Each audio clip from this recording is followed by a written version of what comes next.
Let's continue. Number 3, the 10 Commandments. Commandment number 1, do not have any other gods before me. Commandment 2, do not make thee any graven image.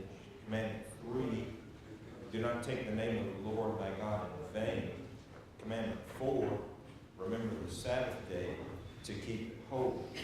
So, reflected in the 10 Commandments is that God comes first. So, at the very beginning, the children of Israel were to set aside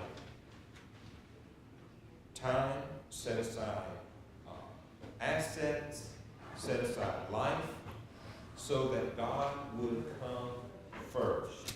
And we see that reflected in the law of Christ. Seek ye first the kingdom of God and his righteousness, and all these things shall be added unto you. And it's really these things that is the rest of the 10 Commandments as well. So Jesus reflected that, but he also changed it. Because he didn't just say keep God first, but also to keep his kingdom first. So we keep him first by keeping the kingdom first.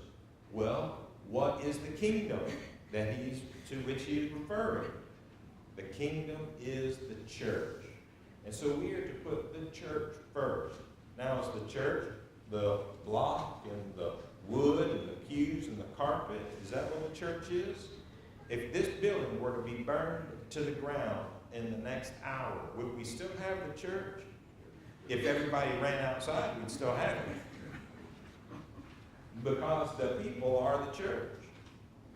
The people are the kingdom. Seek ye first the kingdom of God. You seek God's people, and you stick with them. And when you are where you are supposed to be, when you are supposed to be there, everything else will take care of itself. That's what Jesus said there in Matthew 6, verse 33. So, we see in the 10 Commandments, beginning first, you keep God first.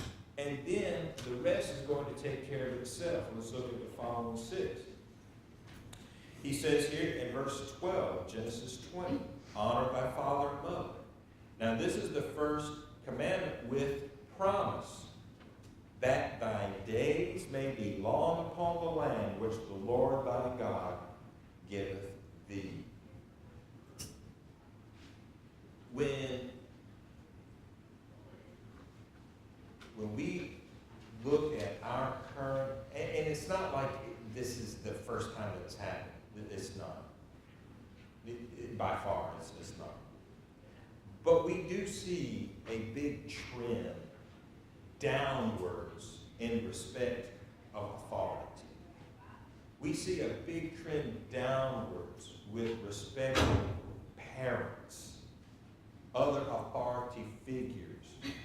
And when children do not respect their parents and obey their parents, when people do not respect the authority of those who are ruling over them, guess what they are also not going to do? They're not going to have respect for God. You can't have it where you're not going to respect individuals, people who are in authority, and then you are going to respect God. It doesn't work like that. If you don't have any sense of respect for authority for individuals who are deserving of it, then you're not automatically going to have a respect for God and what he says. And so we go anywhere. You know, you go to Walmart 10:30 at night. I don't know why a 3-year-old's at Walmart 10:30 at night, but there they are. And what are they doing? They're kicking and screaming and laying down on the ground, throwing a hissy fit. Now, I don't know if you know what a hissy fit is, all you folks from Ohio, but let me tell you, it ain't good. Just to keep it with the southern vernacular. So they're throwing a temper tantrum in the middle of, and we've all seen it, have we not? All of us have seen little children throwing a temper tantrum. And the parent doing what? Nothing. Nothing. Just letting the child just throw said temper tantrum. And then eventually appeasing them with whatever it is that they want. Well, the Lord said, I want you to honor your father and mother. Because those children who have no discipline and no respect for their parents as little ones grow up to have, guess what? No respect for their parents as they age. And that's why you have parents who are aging who, get sent to the old folks' home and forgotten. That's why you have situations where when, mom or dad pass away or grandma and grandpa pass away, then the whole family fights.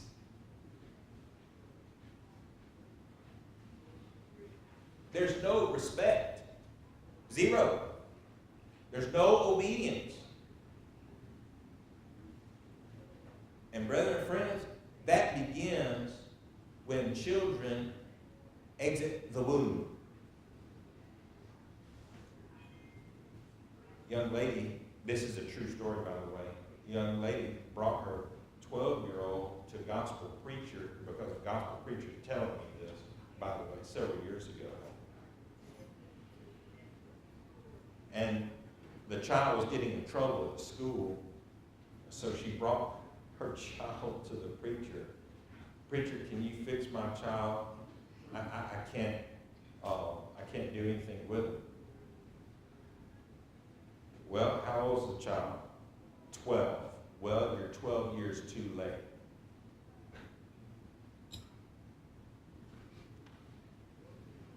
Don't be a bad parent and expect the preacher to fix your kid. It's not going to happen. That's reality. I wish that as the preacher I had a magic, child fixing wand. But guess what? I do not have that. And neither do you. That happens over a long period of time. Now, it is possible when someone sees their situation to change. It's not the end of the world and everything's always going to be horribly bad. People can change, but it's a very uphill road. A very, very uphill road. Brother Ryan? I'm going to say that it seems like the source of all those problems between the parent and the child have to do with Dr. Spock. Yeah, Dr. Spock. Yeah. Not the one with pointy ears, but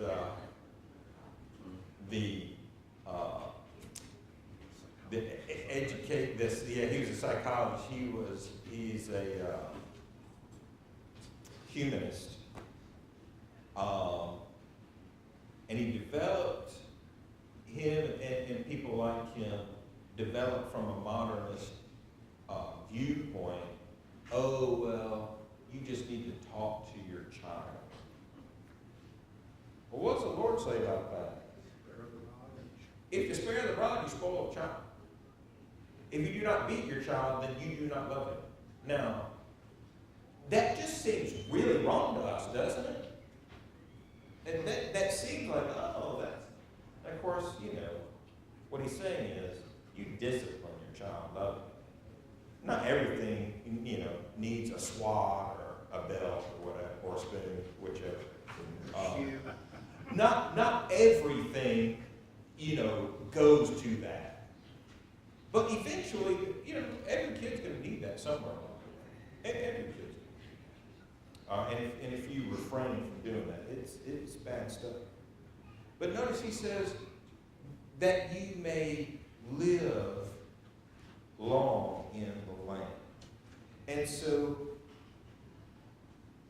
when we honor our parents and we're able to receive, in the old law, it was they were going to receive the inheritance that their parents had. So part of this law is respect to, your inheritance, your land inheritance being passed down from generation to generation. Now that's important. That's very important because Jesus is going to come from which tribe? The tribe of Judah. And so all, David's family, and we're going to see that actually, a little bit later. But anyway, we know a young lady by the name of Ruth, Boaz. And they're from what little town? Bethlehem, that's right. And so, that's all right.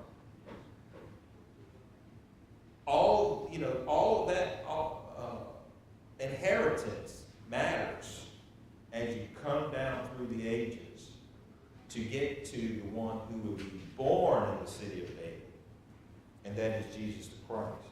So they needed to continue to honor their parents so that they would have that succession of inheritance, that they might be able to stay in the land a long time, that it would be well with them. Okay, then that's 5. Then number 6, thou shalt not kill, verse 13, Exodus 20:13. What does this mean? Thou shalt not kill. Murder. This is, thou shalt not shed innocent blood. Now, are there occasions where a human being is necessitated by, is authorized to, and it is a good thing to take another human being's life? Yes, there are occasions where that is the case. If, where do we live? Do we not live in the very shadow of Fort Bragg? Well, are those, I would say boys, please understand, I understand there's a lot of girls there too, but, what are those boys training for? Are they training to play patty cake? No, they are not.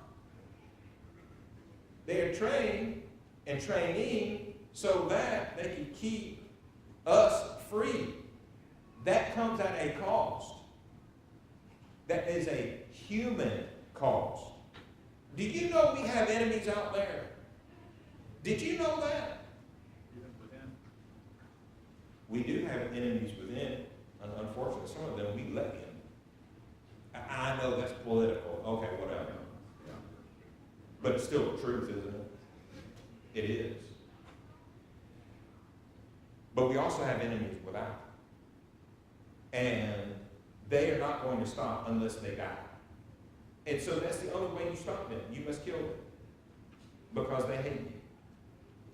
That's just all there is to it. So we need to have a good military who they are willing to use force in order to keep us free. Now, we don't like that, do we? I do not like that. That's a horrible thing. It will always be. It's never a wonderful thing to take the life of another human being. But sometimes it is necessary. That's not what this is. If that was the case, would the children of Israel be able to take the land of Canaan? What did they have to do in order to take the land of Canaan? I mean, how many people died for them taking the land of Canaan? They were always involved in wars and battles, were they not? What about the mighty men of David? What about the man who took the jawbone of a donkey and killed 1,000 men? Is he condemned because of this? No. Quite the opposite. Quite the opposite. Because they were enemies of God's people. So, thou shalt not kill is not never take a life. This is do not shed innocent blood. Now, I do think it's amazing that people will just go crazy because there's a situation where maybe it's a justice situation, or maybe it's a war situation, a self-defense situation, or something like that. Somebody died. People will just go nuts. But it's okay to abort 50 million little children. That's okay. That's acceptable. The time in which we did it. All right. Don't kill. Do not shed innocent blood. All right. Number 6. This is verse 14. Thou shalt not commit adultery. So the children of Israel were to be very strict and this is very different than the peoples that were around them.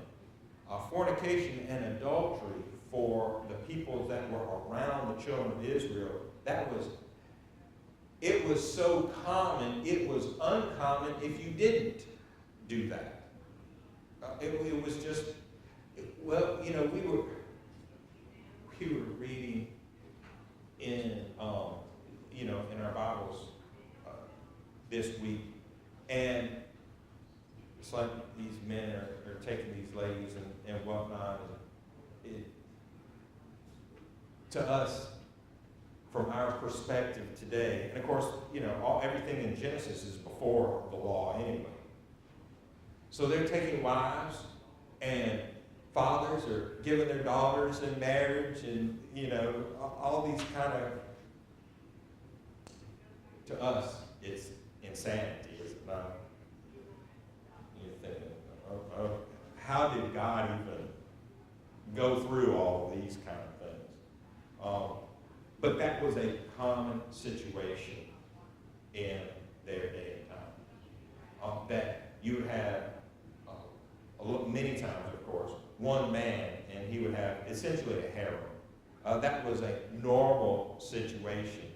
At the times where you think, now why would Abraham, and then later Isaac,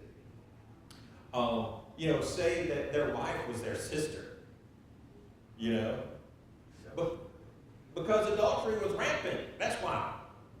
Because you would have a man who was very wealthy, and he had this army, and when he saw, oh, there's a lovely lady, I'm going to go ahead and just take her and add her to the fold.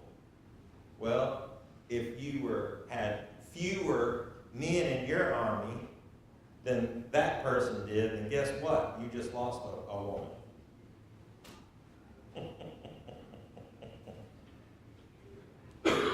Yeah. Feeling like cattle yet, ladies? Feeling like cattle yet? By the way, ladies, aren't you glad you live now? Aren't you glad you live now instead of back then?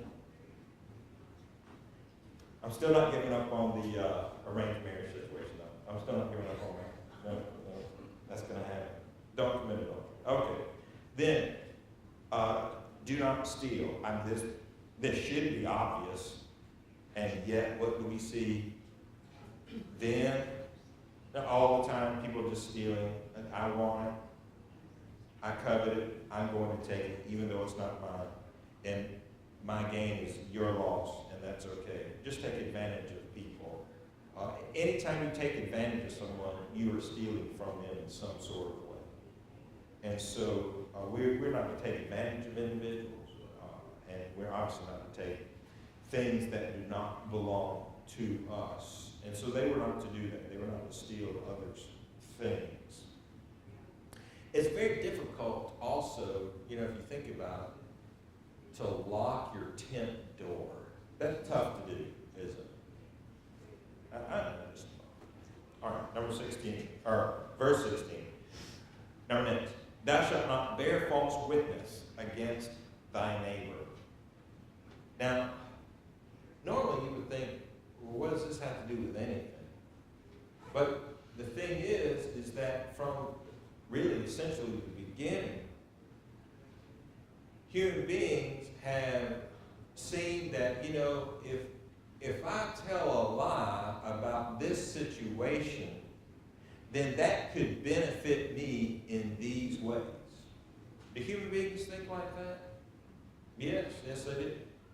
And so maybe the judge says, okay, well, whoever pays me the most money, then they get the judgment. Not because it's justice, but because the judge gets what he wants. And so you cannot bear false witness against your neighbor. Now, one of the, in the Old Testament, does anybody recall what false witness caused a big uproar?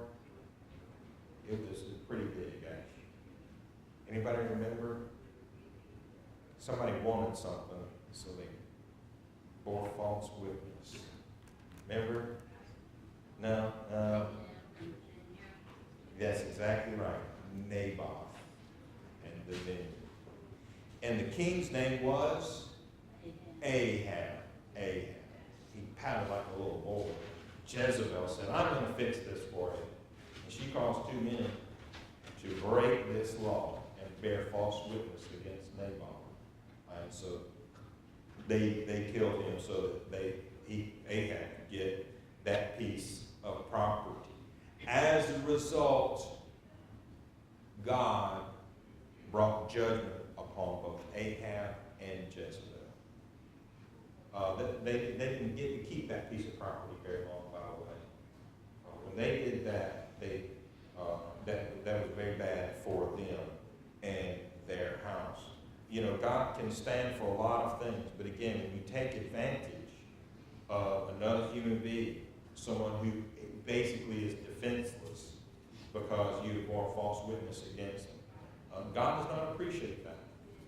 And those that take advantage of other people are going to answer to the God of heaven for that. That's really one of the things that he hates the most.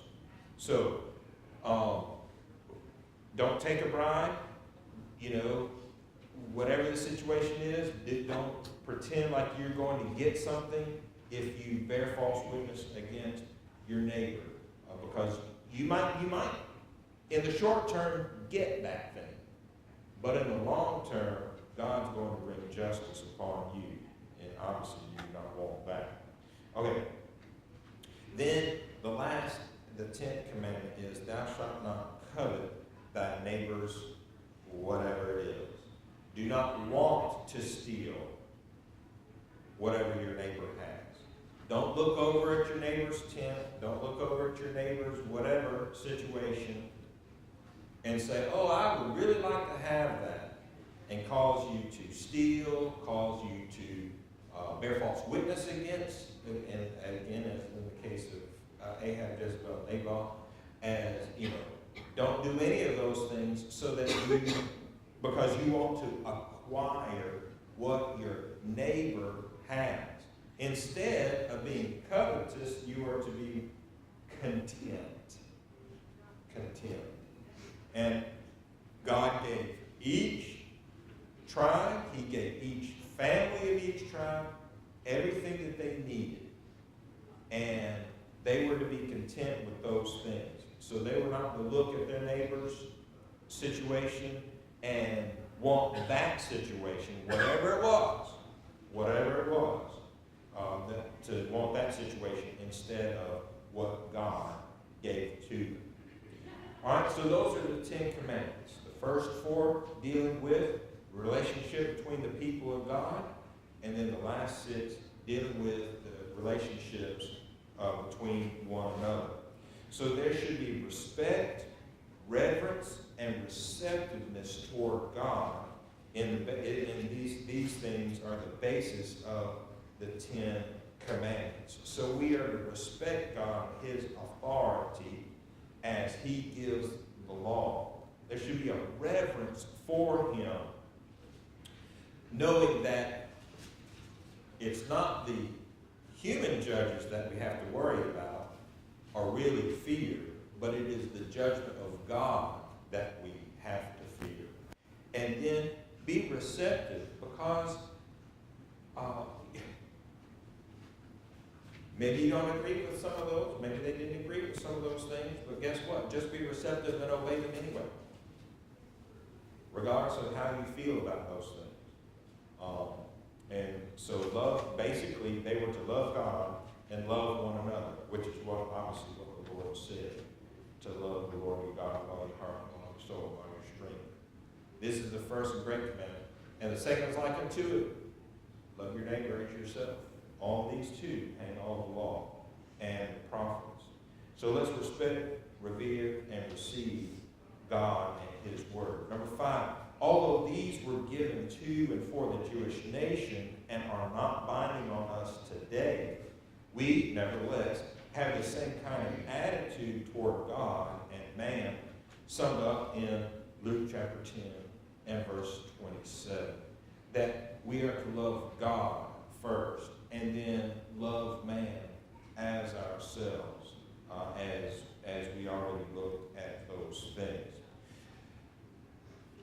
The law of Moses was not really the first national law that was ever given in history, but it is the greatest law that was ever given. In antiquity, and truly up until the time of the founding of this nation and our Constitution, that, which of course is based on the law of Moses. And it's based on that because it puts first things first. The very first thing that a nation has to do is recognize God. God exists, and God is the ultimate judge. It's not the judge or judges who sit on wooden benches and have a wooden gavel. We are to respect those judges, absolutely. But they are not the last judge or to be the most feared judges. It is to be the God of heaven. And so the law of Moses stood apart from all the other laws, because all the other laws, their foundations were based in either on false gods or false assumptions and things that people just wanted to do that helped the few and the powerful instead of helped everyone. So even in the Ten Commandments, as we've already discussed, every person is equal, are they not? Every single person is equal in the law of Moses. Whatever the power structure is, even from these commandments, you see that everyone ultimately winds up on the same plane. And so, when Jethro told Moses, hey, you can't just sit here and hold night court for the whole nation. You got to have help with that, and which he did. And so, even though there was that structure there, that still didn't mean that those who had the most power, from a human standpoint, that they were more than. No, that was never the case in the law of Moses, and obviously is not the case in the law of liberty. We do find, this is laws concerning government social life, we find God enacting laws which exhibit strict, even-handed, perfect justice. And so that of servants being bought is kind of the next situation. God always looked out for those who were the most vulnerable, those who could be taken advantage of and no one would bat them out. God protected those individuals under the old law. He begins Exodus 21, beginning verse 1. Now these are the judgments which thou shalt set before them. If thou buy an Hebrew servant, 6 years he shall serve, and in the 7th he shall go out free for nothing. So the situation is, typically how someone became a servant to someone else is they owed them money and they couldn't pay them. So they would indenture servitude, whatever the case may be. They would go into service so that they would pay back the debt that they owed. Well, God put a limit on that. When your brother comes to you as a servant and paying off a debt, he's only going to work for you for 6 years. And in the 7th year, all his debt is paid, regardless of what he owed you. It is now paid. And so there was never going to be a fiefdom type scenario or a situation where, oh, what's that song? What's that? You know what that song is. I owe my soul to the company store. 16 tons. 16 tons. There you go. That's the song. And those folks did owe their soul to the company store, didn't they? Here's the thing. The company made it so. They did horrible things. Now, that was in this country a number of years ago. It was still wrong. Because they essentially, without them being slaves, were slaves. That was a wrong situation because they went in debt to the company and they were never going to get out. Ever. So they had to work the rest of their natural lives in that situation. So hardly anybody talks about that. That's a terrible situation. But see, God regulated that. He said, no, you can't do that to your brothers.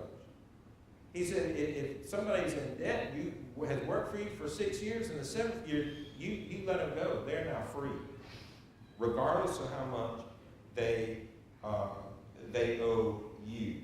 So obviously there were further regulations concerning that. But that's the idea, that God continued to help those who were in difficult circumstances. So, they could buy a person, they could, but again, there were regulations. Continue verse 3 of Exodus 21. If he came in by himself, well, he's going to go out by himself. If he were married when he came into your service, then guess what? With his wife, he will go out with him. If his master has given him a wife and she have borne him sons or daughters, the wife and her children, they're still going to stay with the master, but he shall go out by himself. And if the servant shall plainly say, I love my master, I love my wife, and I love my children, I will not go out free. So now this person is serving his master how? How is he serving him? Willingly. Here I see what my situation is, but I like this situation. Is that okay too? It is okay. I was in debt, and yet my master took care of me. It's a good situation. He gave me a wife. I have children. I built a life. When you build a life somewhere, it's very difficult to leave that situation, is it not? It's very difficult. And so a man might work in that situation and say, I like my situation. I'm going to continue in this situation. Okay? Well, then the master will bring him to the judges. Verse 6. And he shall bring him to the door, and unto the doorpost, and his master shall bore his ear through with an awl, and he shall serve him forever. We sing that song. Well, I say we sing that song. I don't know that we sing that song. There is a song, I should say, that is a song called Pierce My Ear. Have you ever heard that song? It's a newer song. It's not new. It's a newer song. It was written way back in the 20th century. Pierce my ear, dear Lord. It's a very good song. And it comes from this passage and this idea that we want to serve the Lord, that we are going before the judge, Almighty God, and saying, Lord, pierce my ear because I want to serve you forever. It is a place of comfort and rest. Jesus said, come unto me, all ye that labor and are heavy laden, and I will give you rest. Well, if you want that rest, then the Lord has to be your master. So this is not a taking advantage of situation. There are, again, this grates against everything that we think about in our culture today. But there are situations where a master and servant situation is a good thing for everybody. It just is. Now, you have to meet a lot of parameters for that. Okay? I mean, there's a lot of caveats to that. But it can exist. And it actually really can only exist if everybody is following after God's word. If everybody loves the Lord, then everything will be fine. But somebody starts to want to take advantage of somebody else, and it goes sideways really quickly, does it not? And we can't, obviously, we cannot endorse that situation at all. So, here are just regulations. Someone comes in to serve, brother, fellow Hebrew, but then they must be set at liberty. They must be free. And if they want to stay in that service, then they have to, basically make it official. That is to go to the judges and do that. And so every person who willingly stays as a servant has essentially an earring in that way. All right. So as we look at, chapters 21 through 23, we see that there, verses 1 through 11, there's regulations concerning servants and masters. And it's so different than what the rest of the world, how they were thinking and operating up to that point. Then, if someone is injured and how they're injured, the person that is injured, regulations concerning, okay, if you injure somebody, what is the person who is the offender, how are they going to repay that situation?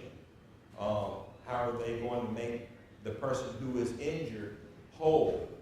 And was it on purpose or was it an accident? So those things, matter obviously quite a bit. Then chapter 22, we see in verses 1 through 15 that there were property rights.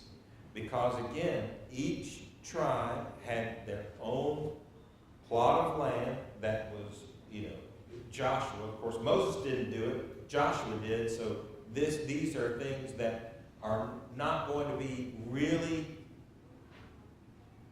important for about another 45 to 50 years. So, and then they'll be important when Joshua divides up the land. But they had property rights. When someone comes on your property, what are they, capable of doing? What are they not capable of doing? If you're a property owner, what should you be doing to help those who are less fortunate? And so, the Lord said, the poor you have with you always. Every society has people who are poor. Every single one. It's a fool's errand to get people out of poverty. I don't know if you want to hear that or not. I'm just saying that's the case. That's a fool's errand. Because the Lord said, the poor you have with you all. If you gave a poor man all the wealth in the world, guess what would happen the next day? He'd be poor again, folks. Okay? So, that's a truth that people just do not like. But it makes for a good fundraiser. Property rights, various evil practices, the feasts, the 3 feasts, the relationships, all these things are involved in the law. The law. So that's also important when people say, well, we follow don't follow the ceremonial part of the law. I'm not really sure what they mean by that. We don't follow the ceremonial part of the law. Because God never distinguished, Moses never distinguished between one part of the law and another part of the law. It was all the law. The law, the writings, and the Psalms. That's what you have. And so everything that was contained in Exodus is all the law. And it dealt with relationship with God, relationship with individuals, and all of these civil things as well. And none of these things guides us. That is, we are not under any of these laws today. Okay, lesson 7. Next week, we'll continue on. Grateful to have you here with us this morning. We'll take a short break from talking now. Come back and worship our God.